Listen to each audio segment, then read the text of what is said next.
हाँ जी, नमस्ते, सत श्री अकाल, आदाब, केम छो।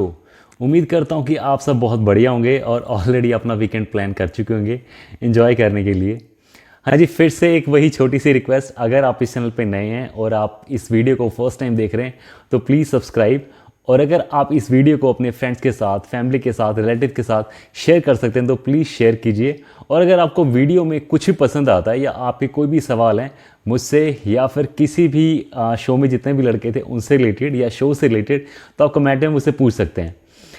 मेरा ये चैनल सब्सक्राइब करें। तो करना, परेशान हो गए हम लोग 2.5 साल से। जैसे कि लास्ट एपिसोड में आपने देखा कि सुधांशु तिवारी की एलिमिनेशन हो चुकी है और उसके बाद जैसे कि मैंने आपको ये वाली बात बताई थी कि जब हम एपिसोड ख़त्म होता है ना, एपिसोड के लास्ट में जैसे दिखा देते हैं कि नेक्स्ट एपिसोड में कौन आने वाला है, तो उस एपिसोड के लास्ट में आपने देखा होगा कि इस हफ्ते जो सेलिब्रिटी गेस्ट हमारे यहाँ पे आने वाले, शिव विलास में आने वाले हैं, वो है लोहा सिंह जी, मतलब कि सुदेश बेरी जी। तो आपने अगर मेरा वो वाला व्लॉग देखा होगा, जो डॉली बिंद्रा वाला व्लॉग देखा होगा, उसमें मैंने आपको एक चीज़ बताई थी कि जो अभिनव और जो गौरव भाई थे, अभिनव और गौरव भाई का जो रूम था वो बिल्कुल एंट्रेंस पे था।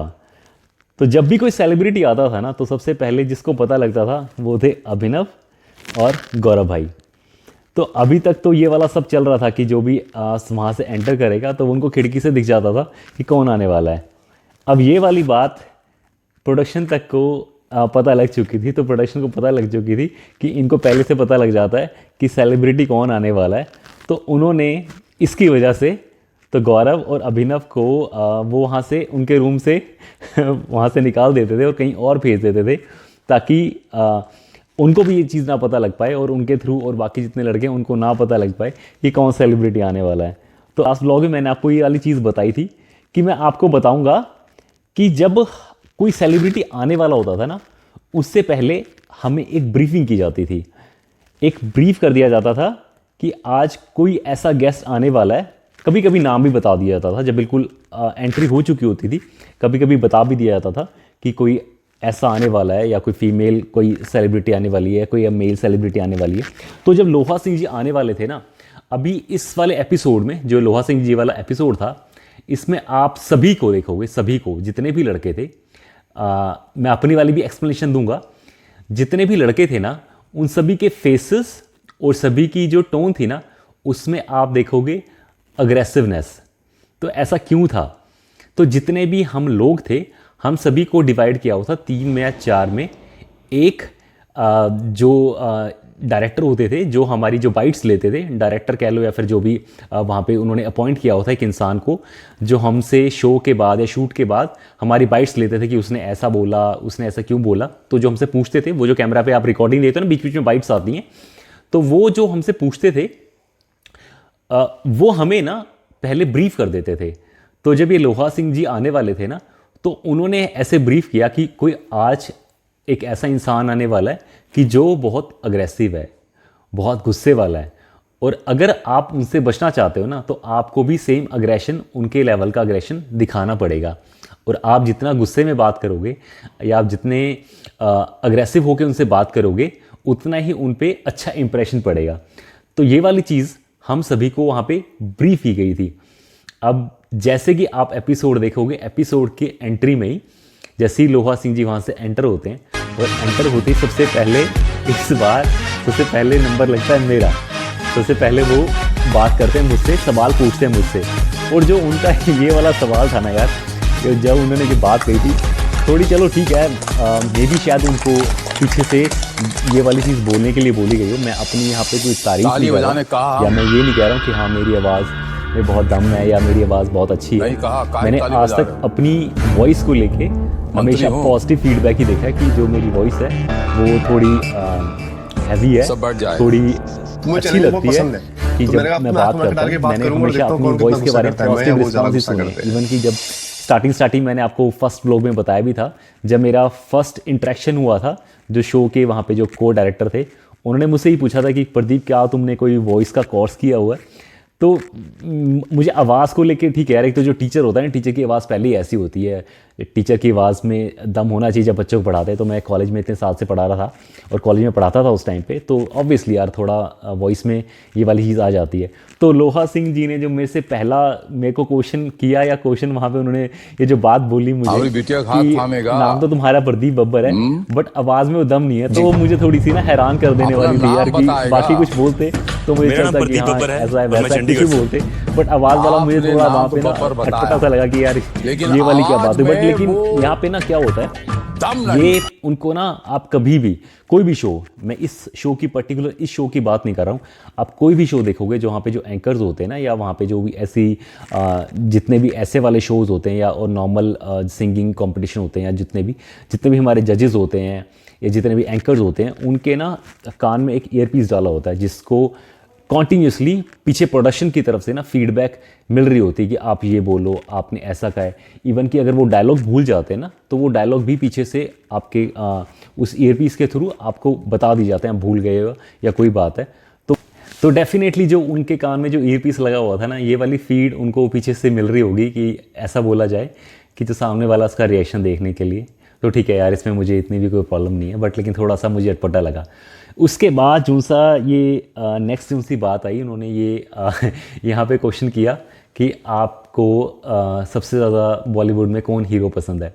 तो भाई इस पे ना ये वाली अगर आप मेरी शो की इंट्रोडक्शन देखोगे ना, जो जब शो लॉन्च हुआ था, पता नहीं मुझे अभी वो मिल पाएगा कि नहीं, बट लेकिन मैं कोशिश करूँगा कि जो उसका एक स्क्रीनशॉट मेरे पास है, जब मेरी शो की जो इंट्रोडक्शन थी ना, हर किसी की इंट्रोडक्शन होती थी, जो मेरी वाली इंट्रोडक्शन थी उसमें क्लियरली मेंशन था, ये शायद स्टार्टिंग में ही जब हमारे ऑडिशन हुए थे उस टाइम भी सबसे पूछा गया था कि आपका फेवरेट हीरो कौन है, ये वो। तो मैंने वहाँ पे बताया था कि जो मेरा फेवरेट हीरो है वो सलमान खान है, और उसकी वजह से ही मैं gym and all, fitness on all जो भी है, मैं उसकी वजह से ही करता हूँ। तो ये वाली इंट्रोडक्शन में वाला ऑलरेडी मेंशन था। और यहाँ पे अब क्या हुआ, ये जब लोहा सिंह जी ने मुझसे पूछा तो मैंने इसका आंसर सलमान खान इसलिए नहीं दिया क्योंकि मुझे वहाँ पे था कि अगर मैंने जैसे ही बोला सलमान खान, तो उन्होंने साथ के साथ मेरी शर्ट उतरवा देनी, और मुझे ना यार वहाँ पे यानी कि शर्म आ रही थी। और मुझे पता था कि अगर जैसे ही मैंने सलमान खान कहा ना, उन्होंने कहा कि अपनी शर्ट उतार, जैसे उन्होंने अभिमन्यु को बोला ना, तो मुझे डेफिनेटली ये वाला पता था कि अगर मैंने कहा सलमान खान, उन्होंने कहा कि शर्ट उतारो, तो मैंने जानबूझ के यहाँ पे सनी देओल बोल दिया और सनी देओल बोलना भी वहाँ पे भारी पड़ गया। और साथ ही जो सा उनका ये वाला कमेंट आया कि सनी देओल की तरह हैंडपम्प उखाड़ते हो गया, तो मैंने उसके रिस्पॉन्स में जो वाली चीज़ बोली कि चंडीगढ़ में हैंडपम्प नहीं है। अब यहाँ पे मैं फिर से आपको एक चीज़ क्लियर कर दूँ, जो हमें ब्रीफिंग की गई थी ना, हमें जो ब्रीफ किया गया था कि आपको अग्रेशन शो करना है, अग्रेसिव होना है, आपको गुस्सा दिखाना है। तो वो जो सा था ना, जो कुणाल मड़ी वाला का भी जो सा यहाँ पे कमेंट था ना कि हाँ मैं उसको आराम से बोल सकता था, डेफिनेटली मैं उसको आराम से बोल सकता था, बट जो हमें ब्रीफिंग की गई थी ना, उसमें ये क्लियरली बोला गया था कि आपको अग्रेसिव शो करना है और आपको दिखाना है कि हाँ कौन ज़्यादा गुस्सा कर सकता है। जो अभिमन्यु को कमेंट आया था ना कि हाँ आज कोई ऐसा इंसान आया कि हाँ देखते कौन ज़्यादा गुस्सा करता है, तो ये वाली ना ये ब्रीफिंग का ही रीज़न था। अब सभी की शक्लें देखना, सभी के फेसेस देखना, सभी के फेस पे ना उस दिन एक अग्रेसिवनेस दिख रही थी, सभी थोड़े गुस्से में दिख रहे थे, वो रीज़न उसी का था। अभी जब शोहेब की बारी आएगी तो शोहेब का फेस भी देखना, तो यहाँ पे ये रीज़न था। और सेकंड चीज़ मैं आपको बता दूँ यार, मैं चंडीगढ़ में पैदा हुआ हूँ। चंडीगढ़ में ना मैंने एक एक गली जिसे हुआ था ना अपने पैरों से चल के नापी है मैंने। चंडीगढ़ बहुत छोटा शहर है यार।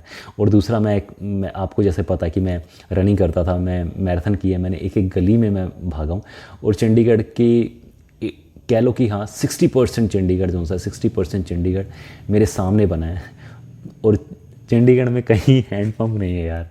चंडीगढ़ के आसपास जो से गांव हैं डेफिनेटली वहाँ पे है या हो सकता है। वैसे तो उस टाइम के अकॉर्डिंग अगर मैं देखूँ तो हो सकता है, आज की डेट में तो मिलना मुश्किल है, बट चंडीगढ़ में कहीं पे भी नहीं था और नहीं है आज की डेट में भी। चलो ये वाली बात को ख़त्म करते हैं यहाँ पे। बट मेरा रीज़न जो सा यहाँ पे था वो इसीलिए था, जो ब्रीफिंग हुई थी ना, ब्रीफिंग वाली जो बात थी उसकी वजह से ही वो सारी चीज़ें थी। मुझे कोई पर्टिकुलरली ऐसा नहीं वहाँ पे अग्रेशन शो करके मुझे कुछ नहीं यार, ऑब्वियसली बड़े हैं और मैं बहुत उसका कामली जवाब भी दे सकता हूँ और उसको एक्सेप्ट भी कर सकता हूँ।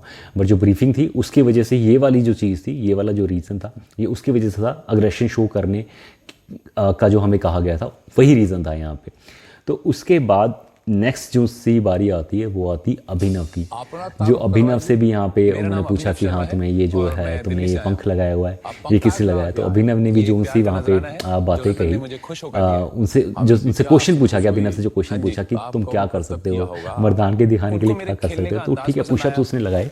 तो मुझे लगता है यार वहाँ पे ऑन द स्पॉट जो उनसी चीज़ें थी वहाँ पे क्या कर लोगे आप।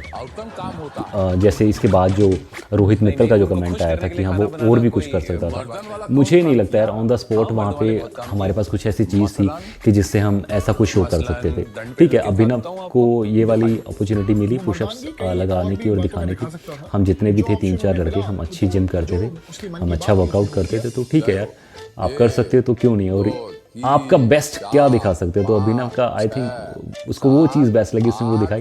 तो जो ये रोहित मित्तल भाई का जो कमेंट था ना यार, ये यहाँ पे मुझे नहीं ठीक लगा। और क्या दिखा सकते थे आई डोंट नो, बट अभिनव ने जो यहाँ पे दिखाया पुशअप्स लगाए बढ़िया था यार, वो सही था। उसके बाद आप अगर वहाँ पे देखोगे वीडियो में देखोगे तो उसके बाद कुणाल ने यार वो मुझे नहीं पता वो क्या, वो गरबा था, वो डांडिया था, वो क्या था, कुछ भी कार्टूनगिरी कर सकता है और जो कि वो उसके गरबा डांडिया जो भी उसको कहते हैं उससे देखकर पता चल रहा है। तो कुणाल ने जो वो किया डांडिया गरबा जो भी था यार वो बहुत फनी था बहुत ही वाहियात था यार वो। मुझे तो वहाँ पे भी इतनी हंसी आ रही थी ना, और जितने लड़के सभी हंस रहे थे कि यार ये हो क्या रहा है। उसके बाद जो सी वो बारी आती अभिमन्यु की जो सी यहाँ पे अभिमन्यु ने मुझे बाद में बोला कि अभिमन्यु का जो सा फेवरेट एक्टर था, अभिमन्यु का फेवरेट एक्टर था सनी देओल। ठीक है यार, हमारे जितने भी हैं सारे हम देशभक्त हैं, और देशभक्ति जाहिर करने के हर किसी इंसान के डिफरेंट तरीके होते हैं। तो सनी देओल से वो काफ़ी इंस्पायर्ड है, उसकी मूवी से काफ़ी इंस्पायर्ड है। तो उसने बोला कि यार कि तूने सनी देओल क्यों बोल दिया, कि मैं बोलना था, फिर वो अगर लोहा सिंह जी मुझे कोई बात कहते तो फिर मैं सनी देओल का डायलॉग बोल के सुना देता। तो ठीक है, वो वाली चीज़ अभिमन्यु के साथ नहीं, बट अभिमन्यु के साथ जो मेरे साथ चीज़ होनी थी वो अभिमन्यु के साथ हो गई। अब अभिमन्यु को लोहा सिंह जी ने बोल दिया कि अपनी शर्ट उतारो। अब ये वाली चीज़ भी ना, अब आप यहाँ पे नोटिस करो कि उसको शर्ट उतारने के लिए किस लिए बोला गया। ये वाली चीज़ भी आई थिंक ये कहीं ना कहीं से प्रोडक्शन को ये पहले से पता थी कि उसकी बैक पे वो टैटू बना हुआ है, तो वो टैटू दिखाने के लिए और वो वाली बात वहाँ पे लोगों के सामने लाने के लिए, और जो इंसान है वो उस टैटू पे कैसा रिएक्ट करता है वो दिखाने के लिए वो सब कुछ वहाँ पे उसकी शर्ट उतरवाई गई। तो अभिमन्यु से वो शर्ट उतरवा के जो क्वेश्चन भी पूछा गया कि हाँ ये तुमने टैटू क्यों लगवाया हुआ है। तो ठीक है, जिसको अच्छा लगता है, जैसे इसमें अगर किसी लगता है कि टैटू छपवा के अगर वो अपनी देशभक्ति दिखा सकता है तो ठीक है यार, अच्छी बात है। देश का नाम अगर आप छपवा रहे हो या फिर ऐसे आप वंदे मातरम आपने लिखवाया, बहुत बढ़िया चीज़ है। और जो पंकज का यहाँ पे जो कमेंट था ना यार, मुझे नहीं अच्छा लगा। ऐसे कुछ नहीं होता यार, जो लोग बिना किसी रीज़न के जो टैटू करवा लेते हैं और इतने हज़ारों पैसे खर्च करते हैं, उसमें भी कुछ नहीं होता। अगर आप हर चीज़ को आप इस चीज़ से तोलोगे कि हाँ हम ये वाला मनी किसी को डोनेट कर दें या इस मनी से हम किसी भूखे बच्चे को खाना खिला लें, तो आपके जो शौक़ हैं या जो आपका दिल है वो तो फिर आप कुछ कर ही नहीं पाओगे।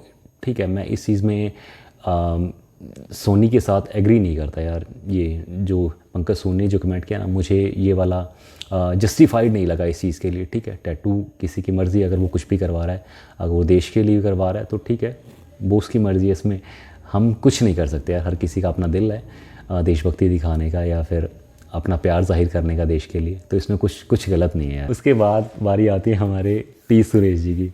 तो टी सुरेश जी ना हमेशा फ़नी ही साउंड करते थे, वो पता नहीं साउंड करते थे या फिर वहाँ पे ऐसा माहौल बन जाता था।